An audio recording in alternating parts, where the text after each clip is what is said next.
Oke teman-teman, di video ini kita bakal ngebahas tentang kegiatan ekonomi bagian yang kedua, yaitu tentang proses distribusi. Nah, di video yang pertama kita udah ngebahas tentang proses produksi ya. Nah, di bagian distribusi ini, secara definitif itu adalah terkait dengan penyaluran barang-barang hasil dari produksi. Nah, jadi penyaluran barang-barang dari hasil produksi dari tangan produsen ke tangan konsumen. Itulah definisi dari proses distribusi. Nah, secara umum dari sistem distribusi sendiri itu dibagi menjadi dua, teman-teman. Jadi yang pertama itu adalah secara langsung dan tidak langsung. Nah, maksudnya secara langsung itu adalah jadi penyaluran barang-barangnya itu dilaksanakan secara langsung dari tangan produsen ke tangan konsumen. Kalau yang tidak langsung berarti dia itu penyalurannya itu melalui perantara. Nah, perantaranya itu bisa bermacam-macam ya. Bisa melalui pedagang, bisa melalui agen, makelar, ataupun yang lainnya gitu, ataupun perantara yang lain. Nah, coba kita bahas ya, perantara-perantara ada apa aja dalam proses distribusi suatu barang maupun jasa. Jadi yang pertama itu adalah perantara melalui pedagang.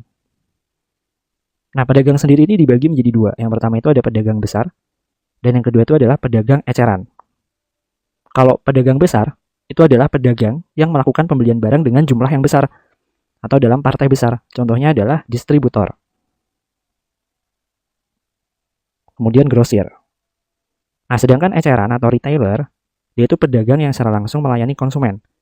Contohnya adalah toko kelontong atau warung. Itu masuk ke dalam pedagang eceran. Nah, perantara yang kedua itu bisa melalui agen.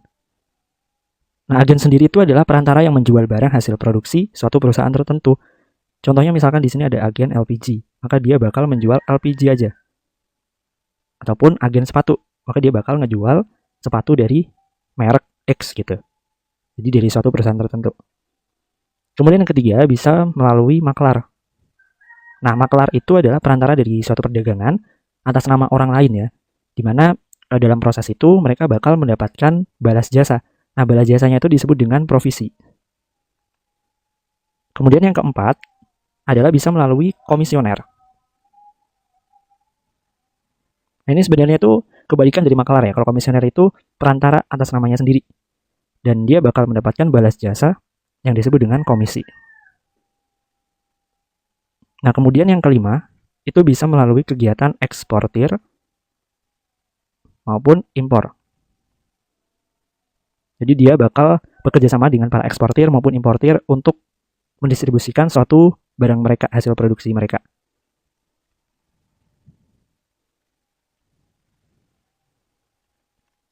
Dan yang terakhir ya teman-teman, ini melalui lembaga-lembaga penjualan barang.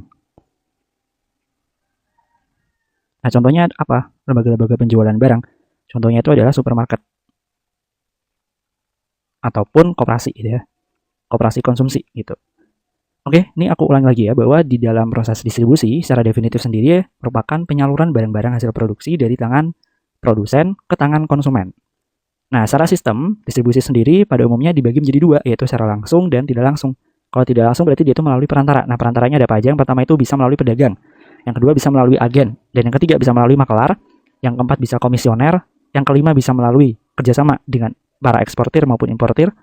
Dan yang terakhir bisa melalui lembaga-lembaga penjualan barang. Oke, semoga materi ini bisa bermanfaat buat teman-teman semuanya.